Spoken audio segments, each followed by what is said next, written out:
Welcome back to the Rugby Rundown on a Tuesday. I'm still on holiday, as you can see. Jan, nice to have you again. We've got lots to talk about. You published an article this morning in Rugby 365 about Rassie's true genius, and we'll talk about that a bit later. But I think it is apt to talk about the ticket situation at Ellis Park. All is not as it seems to be. Talk to me about that. Yes, MV, thank you for having me again on this podcast. I really enjoy this. This is where I can spill my guts, so to speak. And to me, yes, I had a lot of discussions, should I say, or communication with SARU and the media department, and I had some interesting replies.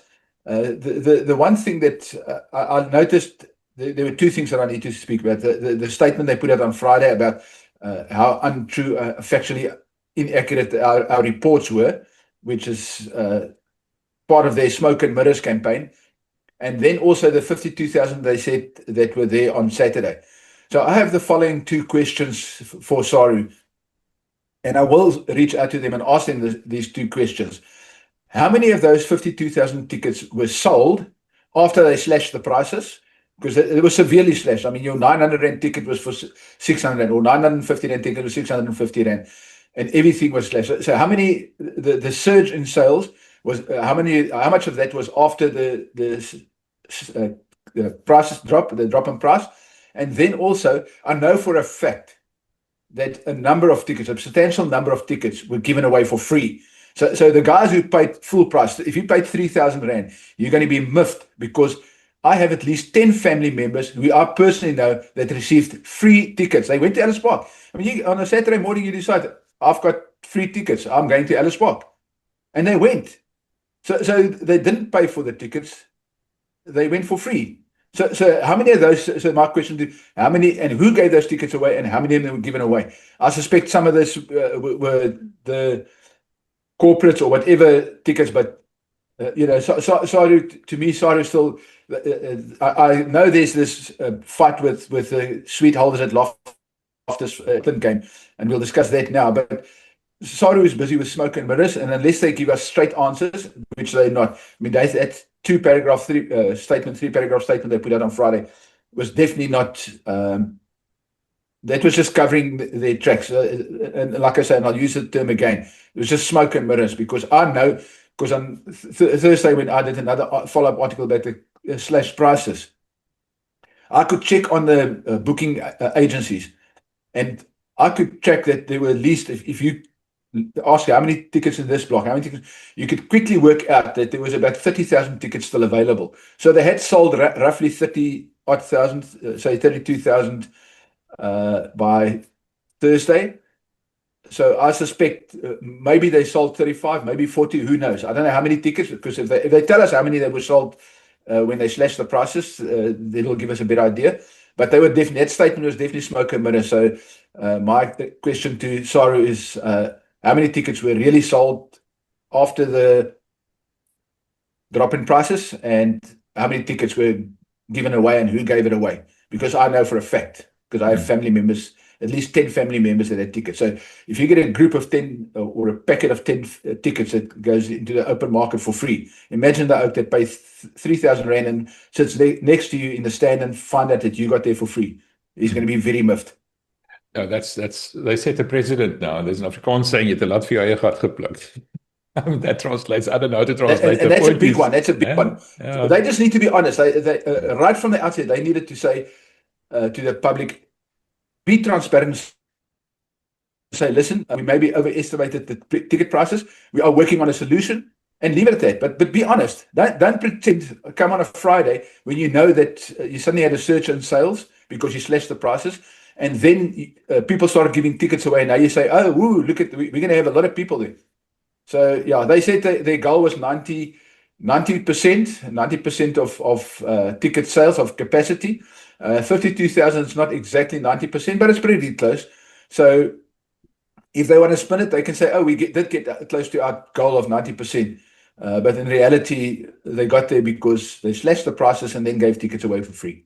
The thing is, they've now set the precedent, like I said earlier, and they've now vehemently denied that they will ever do that again. But if they overestimated Loftus, they've overestimated Durban, and going forward, the All Blacks are a different story because most of those games have sold out, all of them have sold out, as far as I know. But the point is, they are going to have to do the same thing, and people are just going to wait it out. And that's not the only thing. Yeah. We see now that Loftus's suite holders are up in arms, but they paid for it and now they can't use it. I'm not sure why Loftus specifically is so upset. I know that they've been upset for a bit now. What's the story there? Yeah. Do you know? I don't know exactly what it was. I knew that previously the Loftus owners had, but this is all related to the fact that Saru takes it, and they want to sell the suite tickets to the Loftus owners at inflated prices, you know. And these guys don't want to pay. I mean, if you pay 10,000 Rand for your ticket and it initially said, I have access to a test, and you now suddenly they tell you, no, you're going to pay another 10,000 Rand for your ticket. Then suddenly, you know, to pay 20,000 Rand for one extra game, I can imagine why they were upset. So I know that the Bulls officials are reluctant to talk to us, certainly publicly talk to us, because they have to work with Saru again somewhere down the line. You know, they don't want to start a fight with Saru. But this relates to the fact that Saru took over the test match. The test match host agreement was taken away from the unions, and Saru now runs the test matches. So they pay the union, the Blue Bulls, a fee to rent or hire the stadium for the day, and they insist on a clean stadium, which means no Bulls advertising. So Saru do all the advertising, and I see the Bulls. The important thing is the Bulls have got a new set of lights. I'm not sure they're bragging about their new lights. I'm not sure if that's because Saru did it for a test or the Bulls are doing it themselves. So good on them. So there's something that they're doing well. So I think, you know, the fact is this thing about Saru's test host format is going to be a sore point of discussion and a debate for a long time coming, because all the unions, unless you're in Saru's pocket, your suite holders will draw the short end of the stick. We spoke to Hugo Kemp a little while ago on this channel. He's the Chief Operations Officer of the Bulls, and we talked about the lights. The Bulls are putting those lights up themselves because there's been rugby by candlelight for quite a bit now. They desperately needed new lights. I saw them putting it up. It was quite an adventure getting those lights up there, that high up. But I'm looking forward to see it change colors and everything, so it's quite fancy. It should last a couple of years, so well done to the Bulls. This has got nothing to do with Saru as far as I know. So I'm looking forward. This whole model of the SA Rugby taking over the hosting, call it that, and pocketing the money. I know it's causing cash flow problems to the unions, because it was a big part of the income, and now suddenly it's gone. And you know, you would have had so much money in your bank account at the start of the season that's no longer there. And it's going to, you know, just never mind the 12-month season for players, the 12-month season for the unions. Anyway, that's on the back foot. Let's talk about your article that you published this morning in Rugby 365. I'll put the link up on the screen here and also down in the description. People can go read it. But your article goes about the true Rassie genius, the true genius of Rassie. Let me rephrase that. And, you know, that might be a bit of a hackneyed phrase, but it still rings true. What did you say there? Yeah, to me, the people, you know, Rassie's got this thing that he's created. So I think we just got to take a step back. When Rassie arrived, we were number 6 in the world. We were declining. I mean, and I'm not criticizing Alistair or anything, but I need to point out that he had a 33% record the first year, and then he had a win record, and then it went up to about close to 50%. But our ranking slipped to number 6, which had people up in arms, and it had people burning jerseys and stuff. When Rassie came back, he made a point of saying he doesn't want the fans to burn their jerseys. He wants to create a culture where people love.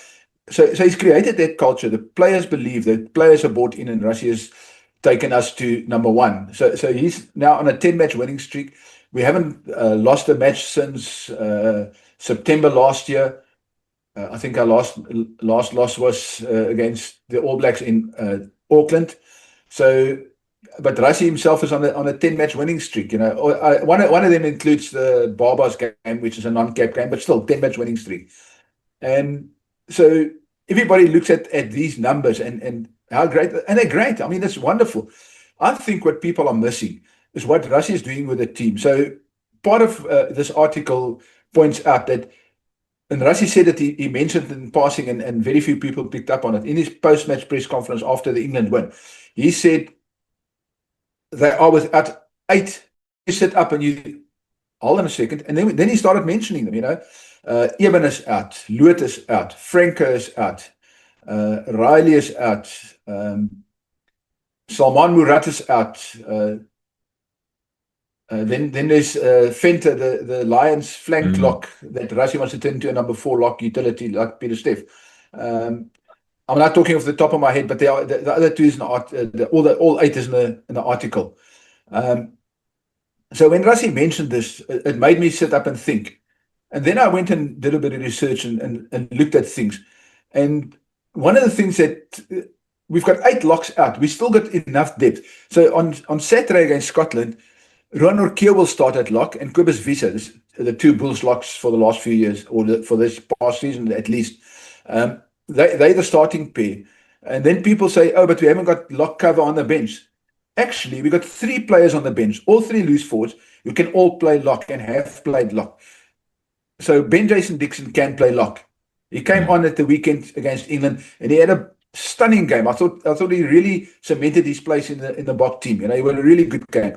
Vincent Tutuka has played lock, can play number 4 lock. He's played number 4 lock for the Sharks, and he's a loose forward. And then Elrich, I know very few people will know, but he's had outings at lock. It's not. He's a loose forward, but he can play lock. So you've got lock on the bench, and that's a real genius. When people look at the team, it's a 6-2 split on the bench, and they will look at all sorts of numbers, and they miss the real genius of Rassie, is how he deals with what people see as a crisis. Rassie sees as an opportunity, and that to me is the real genius of Rassie. Is he creates opportunities out of what other people see as crisis. Yes, we've got an injury situation at lock. We've got a problem at lock, but other people get opportunities. Cobus Wiese might have a blinder on Saturday, and suddenly he's the next number 4 lock. So and I think that's where Rassie is really good, and people don't quite, and people often miss the point that Rassie does all these things in the background, and then they just look at the team and, oh, is Manie playing again? Or no, why is Andre Pollard playing again? And then they miss all the real things, and then because we know Scotland's got a heck of a pack. They're going to give us a run for our money up front. So, Russia's got a pack which I believe can overcome Scotland on Saturday. The interesting thing was that most of the away teams won this weekend in the Nations Championship. Scotland beat Argentina. Okay, Argentina never had a game before. All their players had to come back to Argentina. I understand all that, but I mean, still, Ireland beat Australia. France didn't beat the All Blacks, but came pretty damn close. That's an interesting phenomenon. But talking about the genius of Rassie, it's also couched in the comfort of knowing that even if he slips up a little bit, he's going to be forgiven. Because people say, "No, Rassie's experimenting." If we maybe, for argument's sake, lost against England with that sort of a makeshift team, with those last-minute changes, people would have forgiven it and said, "Yeah, okay, but maybe just try this and that and the other." That comfort zone might not be around forever. Or do you think he's got a bit of a runway in that?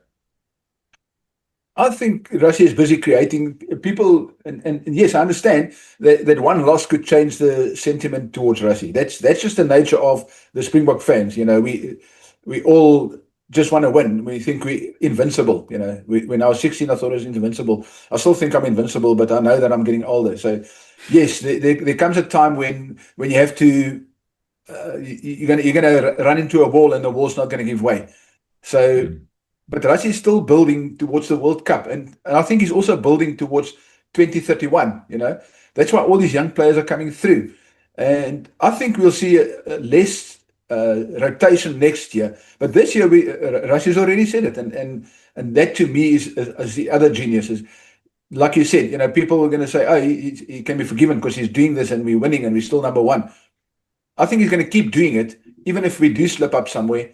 And he's going to create depth that if something happens ahead of the World Cup next year, he's got depth. He will know if Cobus Wiese can slot in suddenly. If Jean Klein, that's the other guy that's injured. If Jean Klein doesn't come back, Cobus Wiese could play that role. That he comes off the bench as a muscle or the big bulky player, a strong carrier. So he's got all that sort of stuff that he's busy planning, and he's creating that depth. And I think that's the part with what people often miss is what Rassie is doing. The bigger, they don't see the bigger picture of that Rassie is painting. Well, okay, you've got 8 locks out injured, and imagine this happened next year, just before the World Cup. The issue is why? Why are 8 locks injured? What's causing this? That 12-month season and everything else. So we've got a bit of a luxury to experiment a bit and build more depth, like you just said. But if we do the same thing for the next 12 months and we end up in a similar situation next year, we might have a problem. What do you think is causing it, and what do you think are they planning to do about it? Looks like. I mean, it's now July. We're waiting with bated breath for SA Rugby's sort of review. We know they're not going to withdraw from the Champions Cup, but they have to make a plan somehow, because they also have to wrap these players in cotton wool a bit. Yeah. So the problem is, and that's another point which some journalists, and I'm not criticizing, everybody's doing their job. And if they got a source that they refer to and they trust the source, and the source gave them an info, and they run with it. We all do that. I read the room that day when Mark Alexander and Riaan was talking. And to me, the body language was clear. Certain people always come to the table with the same thing and we start over. And we know the two countries that are dead set against the Suns are moving to the European window. Suns are moving to the February, having the Rugby Championship in February and March. That's New Zealand and Australia. They want to have it there because they've got a break over December and January. So that's when their players rest. We need to find a break because we're playing in the Northern Hemisphere. We need to find a break in August, September, or September, October. We need to find that 2-month break there. So we want to move the Rugby Championship to February, March. And I think the hint that Mark Alexander dropped that people missed was that he was suggested that they've already walked away from Sansa in the Super Rugby, and they showed they're not scared. So the next question is, where do the Springboks play? How do we entertain them? How do we keep them? That's probably part of the discussions that they are having now in July. What is alternatives? What can they set up? Will a competition against Argentina, Japan, and Fiji or whatever suffice? And leave New Zealand and Australia to play 10 Bledisloe Cup matches during the Rugby Championship? I've already seen what happened to the Super Rugby once the Springboks were gone. So I think if the Springboks call their bluff, they'd be very quick to maybe change their minds. Well, how soon will it happen? Let's say, for argument's sake, New Zealand and Australia now suddenly agree to move the Rugby Championship. Will it move next year already, or is it too late? And that comes back to how do we protect this players? No, this is going to. Most of these contracts are in place still, including the Champions Cup and our Northern Hemisphere, I think, place till 2030. So any changes will come 2031, the next World Cup cycle, after the next World Cup cycle. So I suspect these discussions is stuff for long term. So this 12-month season problem we're going to have for the next few years still. So there's a realistic chance that we're going to have some injuries next year with players being overplayed. That's part of the problem we have, and that's one of the issues we have to sort out or SARA has to sort out in terms of where do they find rest. Just haphazardly resting the players in the middle of a season, February and March, to give the players a 6-week break is not doing the franchises any good. So, on the one end, you're now compromising the franchise. You want them to be competitive in Europe, but they can't be competitive because, as we've spoken previously, Johan Ackermann's not going to have his Springboks until at least December. So he's going to be without his Springboks until at least December. So he's got... John Dobson's the same. Mm-hmm. The Sharks will have a few. Well, even Etzebeth doesn't even play anymore. So there's a problem. I seriously think there's a problem. So they're alienating their franchises on two fronts. Firstly, they overplay. They're forcing them to overplay their Springboks, and then forcing them to compromise their own campaigns to rest those Springboks. And then also they're alienating by taking the money, the big income stream, the best income stream away from them, because they want to, so this money that SARU makes, the other question you can rightfully ask is, this money that SARU makes, how much of that goes back to the unions to make up for the money they lose by not losing test income? So, SARU might be sitting pretty, and they might be able to say, we had 52,000 people at Ellis Park, but how much of that goes back?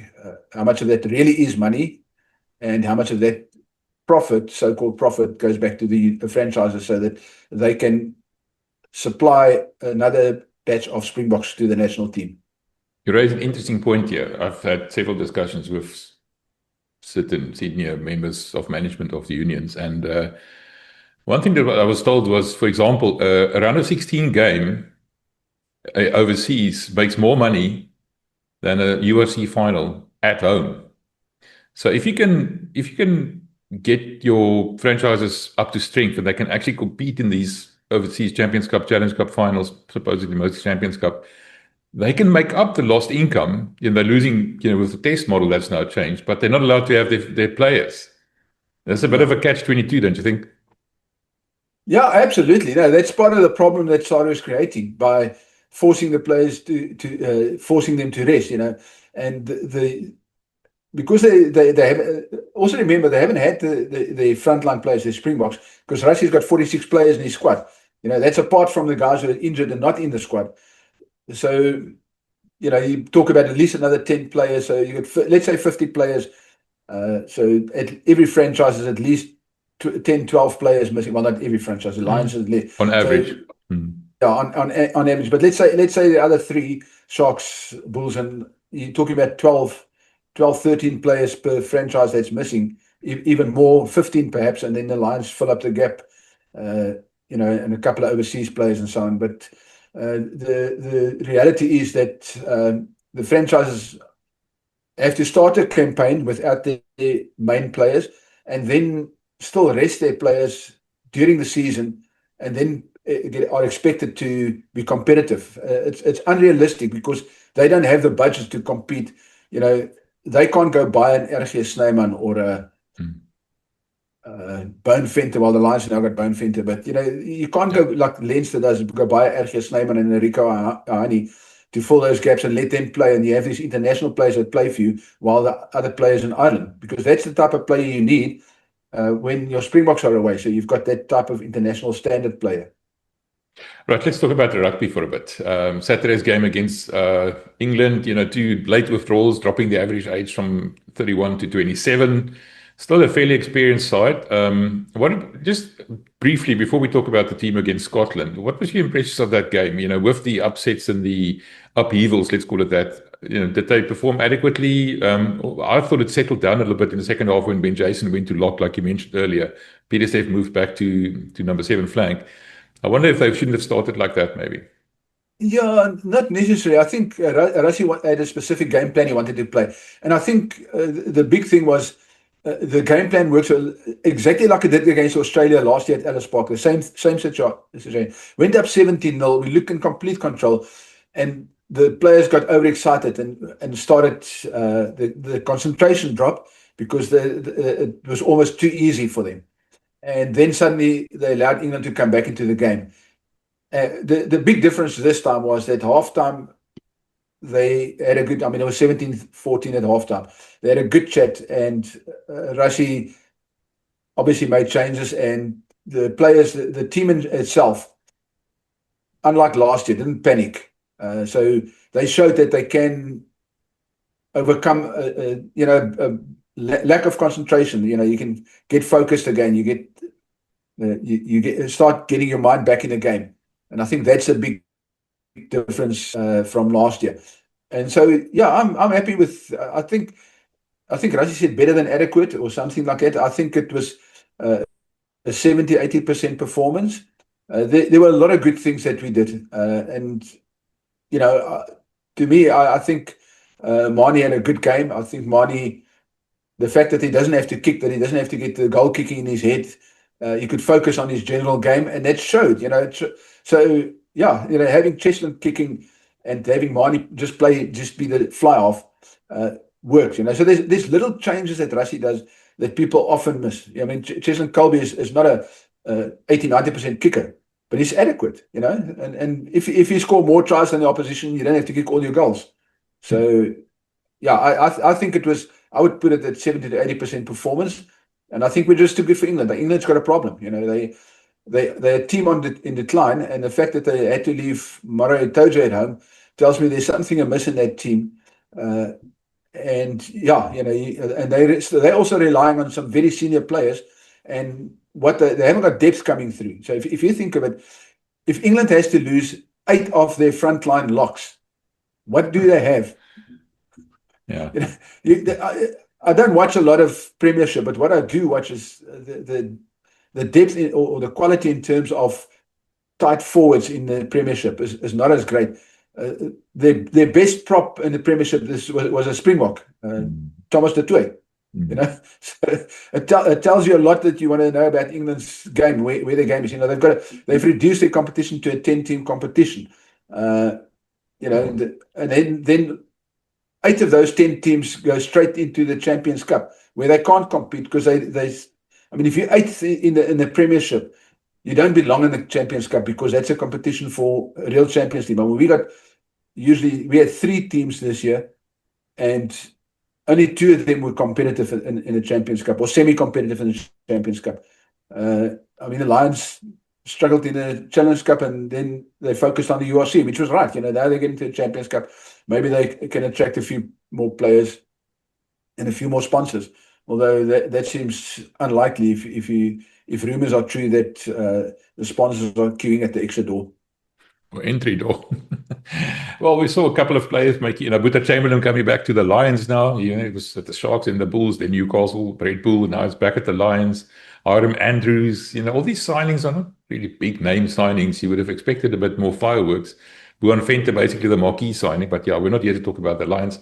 Talking about this coming weekend against Scotland, everybody's sort of dismissing it or whatever. But remember, Scotland beat England in the Six Nations. They finished higher than England in the Six Nations. They're supposedly actually a better team than England. Yes, we've been thinking that England is the big test. It's not. Scotland's going to be the big test, I would think. And Scotland beat Argentina this past weekend. Yes, now Scotland's got to travel to South Africa, adjust to the altitude and everything else. But the point is, we shouldn't underestimate this. And what is the fact that Rassie's made so many changes? It's effectively a completely different team, almost. Even Damon Willemse, who had a blinder at fullback, is now playing 12.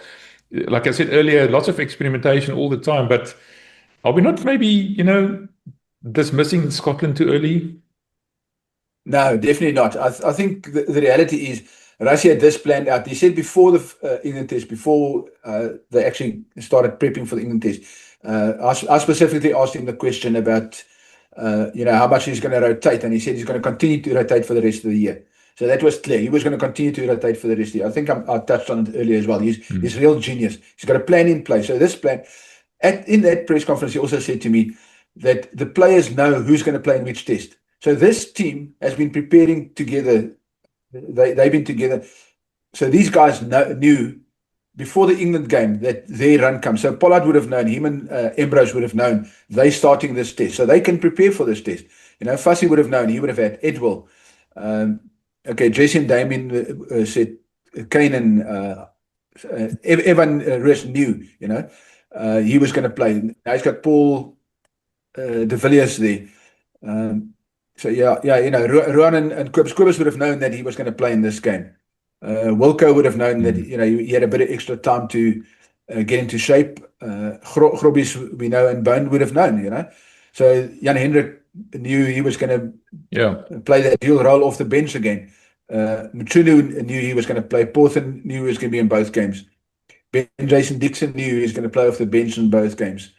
Elrich, Grant Williams, Horn. So those players knew before the time what they were going to do. And the team will again change for Wales. It's going to change for Wales again. And people will say again 10 changes. Why?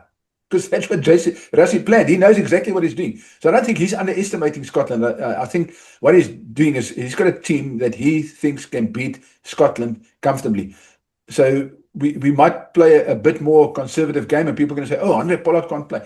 Maybe that's Rassie's plan, because he knows that you don't run against Scotland. You don't run against Glasgow Warriors, because it's probably going to be the bulk of the team will be Glasgow Warriors in any event.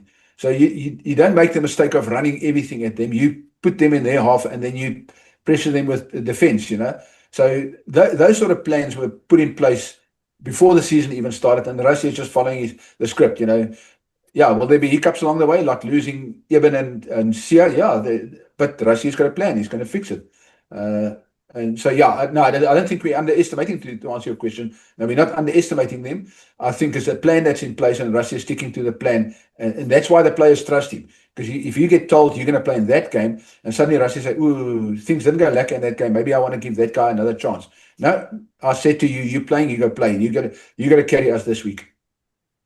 Yeah, that's interesting. I've had a couple of people asking me, what do I think of this team? They feel that maybe a bit fragmented, sort of, back of a cigarette box kind of a team. I don't think so. It's a proper team, and most of them, or many of them, are Bulls playing at Loftus. Yeah, I was about to say, there's about 8 Bulls in that team. Let's quickly run through them. Kanan is there, Pollard, Ambrose, Ruan Orkeer, Kobus Wiese, Wilco Louw, Johan Grobler, Jan Hendrik. So yeah, Elrich. And Elrich is there as well. So I'm just going to share. I know it's not what you asked me, but I'm just going to share this with you. Willem Strauss, the president of the Blue Bulls Rugby Union, had a chirp about how many Bulls. I think 9 players in the Bulls team, and the Springboks and the Bulls in the Springbok team. Apologies. 9 players, 9 Bulls in the Springbok team. So I pointed out to him, but hold on a second. Ruan has left and Wilco has already left. So he said to me, no.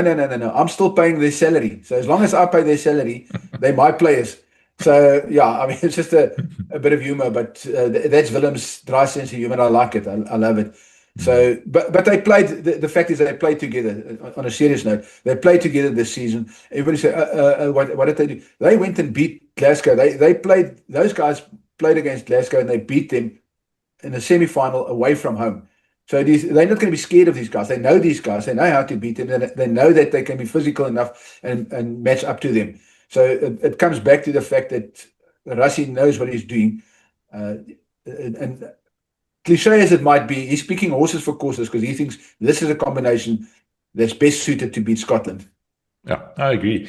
I want to just briefly, before we finish, talk about the All Blacks against the French team that was without many of their stars, most notably and unsurprisingly, Antoine Dupont wasn't there again. But I mean, Maxime Luku and Jalibert at 10, or 9-10, what a combination that is. They actually the Champions Cup champions. They played exceptionally well and they came pretty damn close. Do you think the All Blacks were maybe a bit not unprepared? I mean, this is the first game under Rennie. Had only 10 days to prepare with them. What do you ascribe to All Blacks? Almost losing it at home against a sort of let's call it a B-side French team, or was it just a matter of it's going to take some time to settle down?